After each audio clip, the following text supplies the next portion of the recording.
Les circonstances de l'accident, donc Fally revenait donc de Kédougou pour rentrer donc dans son village, donc qui est Malem. Et dans un tournant après Sambandiaï, donc sorti donc d'un petit village où donc il a fait une collision avec un taxi. Donc le taxi donc roulait donc au milieu de la route. Donc Fally aussi, donc sa moto aussi était au milieu de la route. Donc du coup, donc vers les coups de 19h-20h, donc il y a eu donc cette collision.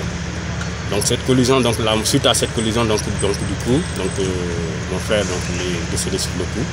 Donc la moto s'est calcinée, donc une partie des habits donc, de mon frère aussi donc se sont brûlés. Donc son pantalon, donc sa chemise, donc son vêtement aussi. Son boubou aussi, donc s'est calciné jusqu'au boulier. Donc ce qui est un peu étrange, donc après l'accident, donc nous avons eu donc un constat, nous avons vu le constat que donc le corps donc de l'accidenté, au lieu de rester sur place, donc a été déplacé. Donc déplacé à hauteur de, donc quand on mesure, donc ça peut arriver environ jusqu'à 7 mètres donc de la voiture du taxi. Et du coup, le taxi aussi, entre la moto qui était en train de se calciner et le taxi, donc il y avait 5 mètres au maximum entre la moto et le donc. Et en plus de ça, donc il s'est avéré que donc à côté donc du corps, il y avait donc une bouteille de 1 litre donc de vin de palme donc qui était posée donc à côté donc du corps de notre frère.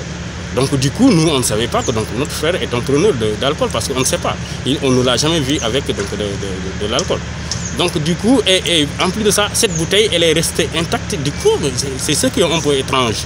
Parce que cette bouteille elle est restée intacte, ne s'est pas cassée et n'était pas aussi tachée. Et dans la voiture, il y avait des sacs donc il y avait des sacs de viande. Donc de viande d'animaux donc sauvages. Donc du coup, et le taximan a été arrêté. Le taximan a été arrêté par la gendarmerie après le constat parce que les sapeurs-pompiers étant sur le lieu, donc ne pouvaient pas déplacer le corps vu que eux aussi ils étaient étonnés. Ils étaient étonnés donc du déplacement du corps. Donc qui a pu déplacer le corps et comment de la situation. Donc il fallait qu'ils fassent recours donc, en ce moment à la gendarmerie. Et il y avait la gendarmerie de Fongolimbi donc, qui était venue pour faire le constat avant d'appeler donc le commandant de la brigade de Kédougou pour venir donc faire le constat final donc pour qu'il puisse amener le corps au niveau de la morgue de Kédougou. Et justement, d'après nos enquêtes, j'aurais appris que la moto et le taxi n'avaient pas de lumière. Bon, là, je ne pouvais pas édifier sur ça, puisque au moment de l'accident, je n'étais pas sur place. Donc, si j'étais sur place, je pouvais témoigner de ça. Mais là, je ne pouvais pas témoigner. Il n'y avait qu'une femme qui était un témoin clé. Donc, que je n'ai pas pu retrouver, que j'ai même cherché pour pouvoir demander comment l'accident s'est déroulé, puisque la femme était à côté donc, du chauffeur. Elle était dans le taxi du chauffeur. Donc, c'est un témoin clé. Et en plus de ça, il y avait un jeune homme aussi qui était aux alentours de la route. Donc, dont l'accident se produit. Donc lui aussi a été au courant, dont le jeune homme aussi n'a pas été retrouvé.